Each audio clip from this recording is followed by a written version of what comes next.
Good morning, everyone. Thanks for joining us on this wonderful topic, how the brain changes and what are the different things that happen when a brain changes.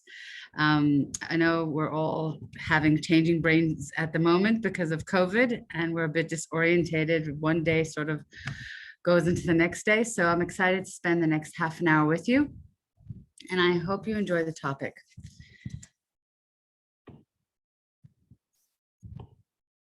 When we start talking about brain changes and talking about people living with dementia, it's really important to take a step back and first challenge our assumptions and challenge the way we think about people living with dementia.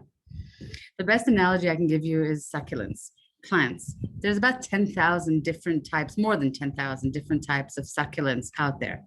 Some need a lot of sunshine, some need a lot of water, some might need different earth nurturing them and soil that will nurture them.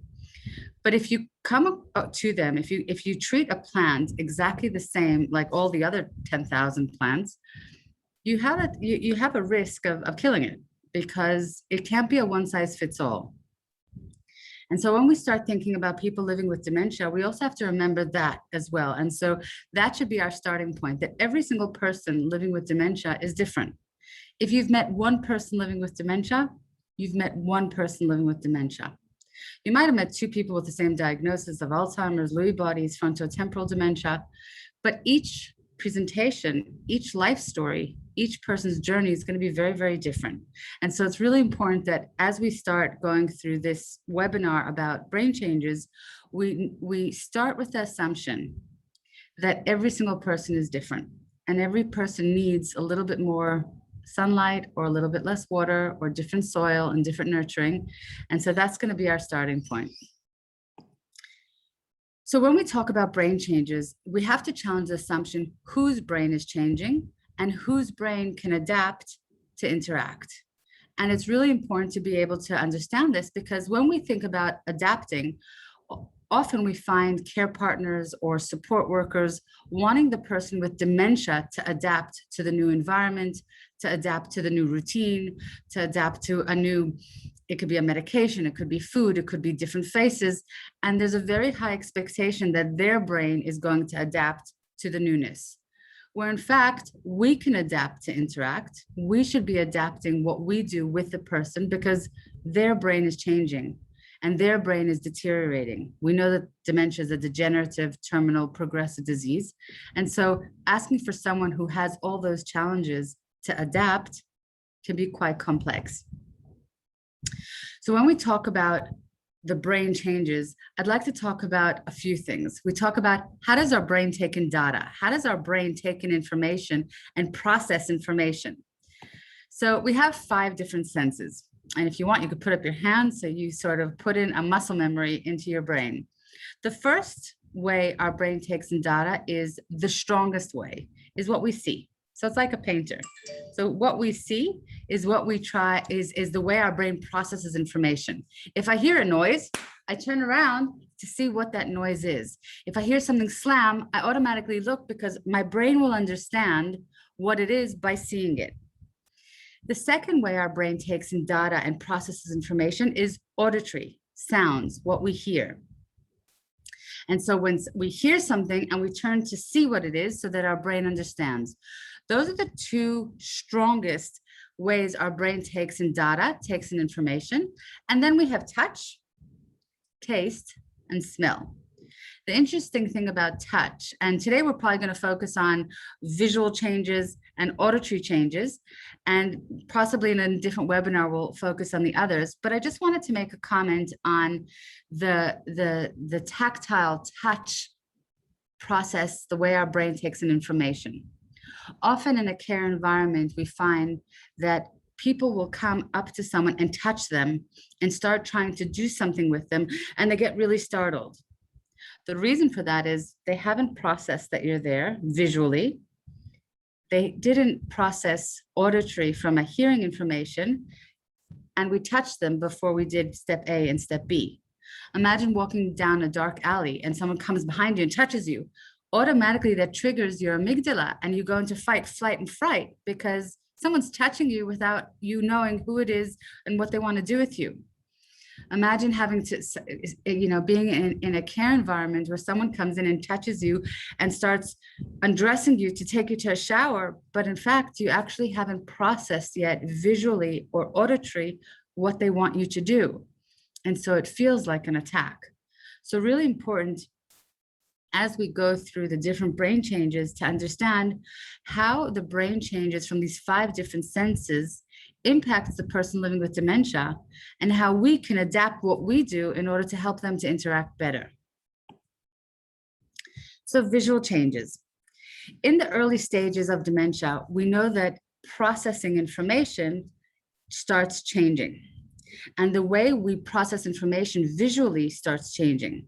We have our optic nerve at the back of our head, and we have our eyes over here. And depending where the dementia is, there starts to become a degeneration in processing. It might not be in visual in terms of, we might have 20/20 vision, but in processing the information. So at the early stages, we look at what changes happen. And so we know that there's scuba vision. So if you put your scuba glasses on, and so if you look around, they can see a lot of the world, but what we call the safety zone of things happening around us, they may not see, they may not process it. As the disease progresses, we see that the vision starts narrowing, the processing of vision. And so in the moderate stages, they might have binocular vision, where they can see out far and they can see what's in front of them. But what we notice is the difficulty to interact in this space and in the outgoing space. And so with binocular vision, we see a change in mobility.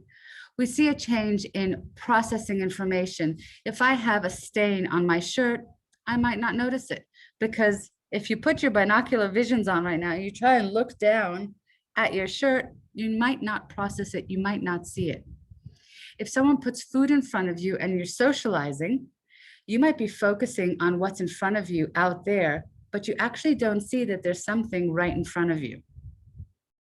And so the visual change from scuba vision into binocular vision is quite a big change for someone living with dementia, because their environment can be quite disabling. And when people are saying to you, but look, your shirt's so dirty, and someone's saying, well, no, it's not, and they're looking and they can't really process what's there because they can't really see it. It's really important to be able to validate that. So then when we talk about the different changes that are happening for someone living with dementia, we also have to talk about the object confusion. We all hold this up, what's this? They know that it's something that you write with, but they might not be able to identify that this is a pen, or they might think, oh, this is something that I eat with. And so there's object confusion. So we go from scuba vision to binocular vision to object confusion. And at the later stages of dementia, we know that there's monocular vision. So if you put put a monocular where it's in one eye, and take your finger and try and see the depth. What happens there is you realize you don't have a good gauge of how far or how close things are. Usually at this point is when we start seeing people, when they're furniture walking, they hold on to things as they walk, or they start looking down and around. And so it becomes quite difficult for them. We see an increase in falls because their gait starts being compromised. They bend down to get something and they might fall over because they can't see how close or how far things are. They also start bumping into furniture because they can't actually process that there's furniture around. So we see an increase in skin tears and the like. So the processing of visual changes and the ability to change how we interact. So a good example would be if someone has monocular vision or even binocular vision, coming into their field over here is going to be quite challenging because they don't actually see you. So often we'll start a conversation and we'll start talking, but the person hasn't processed that we're talking to them. Really important to get into the person's visual field and acknowledge that they can see, make eye contact with them, and that they're processing, they're registering, hey, there's someone in front of me wanting to talk to me, and then start engaging them. But really important for you to be able to stop and think, where am I standing? Have they processed that I'm interacting with them? I'm giving them the strongest cue, which is a visual cue, but what changes do they have with their vision? processing. Which brings us to the next thing of considering of the different spaces that you interact in.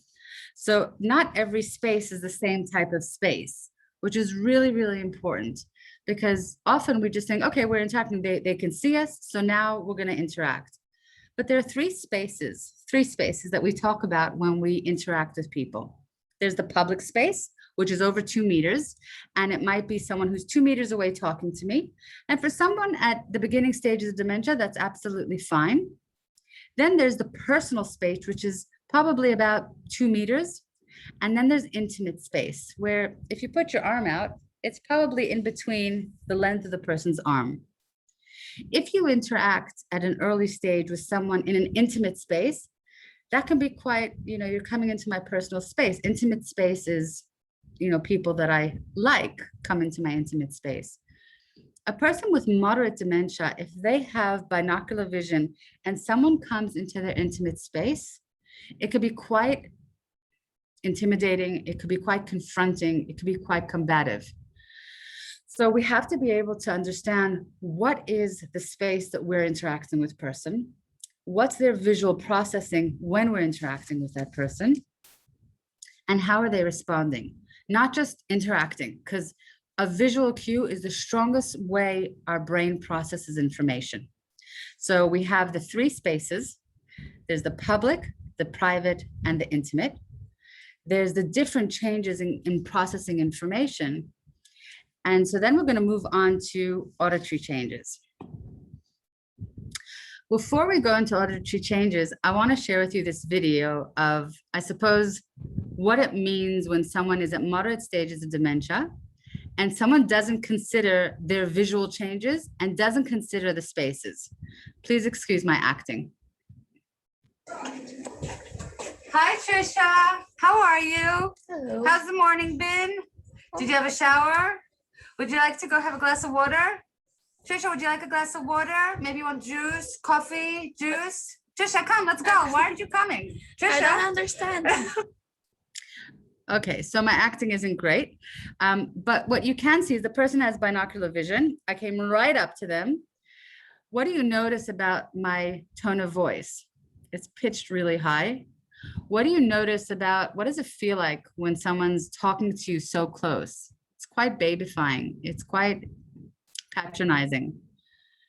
You don't really see in the video that I'm trying to pull her and touch her to get her to come with me. I'm overloading her with information. I didn't really stop to get her visual recognition before I interacted. So there's a lot of steps that I as the person without the brain changes, could have done. And we'll talk a little bit more about it as we go. Up. Hi, Trisha. How are you? That's pretty annoying, I have to say. Okay, so language changes. So when we talk about language changes, and this is pretty much when we talk about auditory changes and how we're prompted, because we spoke about the 5 senses, visual being the strongest and auditory being the second way we process information. So I'd like you to take your 2 hands and go language on the left, rhythm on the right. Language on the left, rhythm on the right. We lose on the left, retain on the right. We lose on the left and we retain on the right. And the reason I'm using our hands is because when we use tactile and visual and auditory, it's going to go into your brain. So we store language on the left, but we have rhythm on the right. We know that in the early stages of dementia, people start losing language. They might lose words. So they're losing on the left and they're retaining on the right. And what does that mean? So when we talk about the right side of the brain, we talk about rhythm. So what does rhythm mean?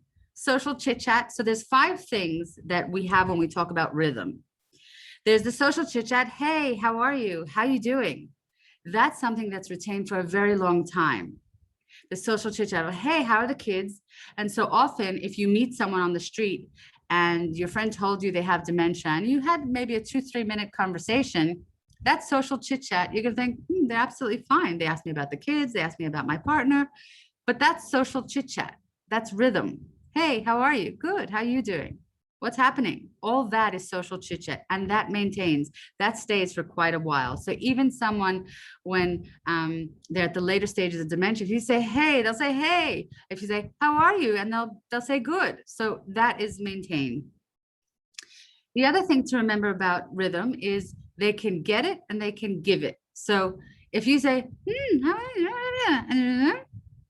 if someone had lost language, they still might hear your rhythm. Am I asking a question there? I didn't say anything, but if I go like this,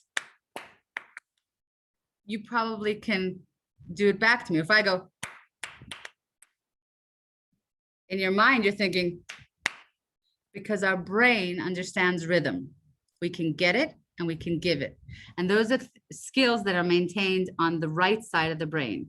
So we said social chit chat, rhythm, we can give it and get it. Now, this one is a blessing because music, poetry, and prayer is preserved in 90% of people. And so often someone might lose language, but their music, they're able to sing the words to every single song. I used to have a resident many, many years ago who was a doctor, and he was actually a professor of neurology. And he could not speak to his wife, but his wife sang in choirs, and they used to sing in choirs together. And when she came, instead of talking to him, because he didn't have language, he had lost all his language, and he was quite physically able, she used to sing to him. And he was able to sing the words of every single song because music is retained as part of the rhythm on the right. The last thing is movement. So often a person might lose the ability to talk, but they're able to move. So if you put on music, you'll notice them, they might click their fingers, they might tap, they might, move their arms back and forth, they might start doing this with their fingers. Even people at the later stages of dementia, they might do different things like that, which tells you they're getting the music, they're getting, and there's dance. We also know when we slam the door or we hurt ourselves, we go like this. It doesn't do anything, but there's a sense of rhythm that releases cortisol and calms us down. And that's something that's maintained for a very long time. And then there's this, so we spoke about the four things that are maintained, but then there's the fourth skill, which is interesting because it has to do with language, but it's stored on the right. And that's forbidden words. So forbidden words are like swear words. It could be racial slur. It could be the things that we were said when we were younger and our parents said, don't say that. That's a rude word. Those are stored on the right. And why is that important? Because when we notice when people have a degeneration of dementia or they progress through their journey, what will happen at times is they were someone that never swore, and all of a sudden they're saying words like fuck, shit. Those are things that are absolutely stored in a place that when they were little and they would have said something like that, their mom or dad might have said, ooh, don't say that. And that becomes a forbidden word. Ooh, that's something that I'm going to say. Or you're fat, or you're ugly. Things that we normally wouldn't say. As our frontal lobe degenerates, those forbidden words, those hurtful words, ugly words, they start coming out. The hard part about racial slur or ugly words is that they get a visual cue. So if someone might have something funny about their face, or they might be a little bit overweight, or they might be really, really skinny, or they might have terrible teeth, there's a visual cue, and then those forbidden words come out. And so that's retained on the right. What's lost on the left is vocabulary, comprehension, and speech production, the ability to produce speech, the ability to find vocabulary. We know that people lose words as the disease progresses, and it could be early on in the disease. But we might say, would you like a glass of water? And someone understands. Early, and then later in the disease, we might say, so they know we're asking a question, but there's no language comprehension. They're losing on the left, retaining on the right. They lost the language, they've lost the words, but they have the rhythm. So they know that I'm asking a question, but they don't know what. So one of the strategies we encourage people is to use a visual cue and an auditory cue. Would you like a glass of water? So they know I'm asking a question and I'm giving them a visual cue. our brain can adapt to their brain in terms of what they're losing or what they're retaining. So really important to be able to, I suppose, look at all that. So if we move on and look at what possibly could be better, and I want you to notice, one, the pause, two, getting into the person's visual field, and then noticing what my language, my cues, how my brain is interacting with this person's brain who's at moderate to late stages of dementia.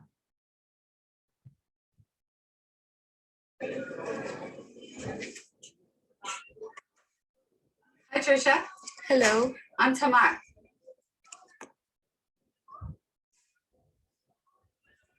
I love your glasses. They're so pretty. Thank you. Would you like a glass of water? Sure. Let's go. Okay.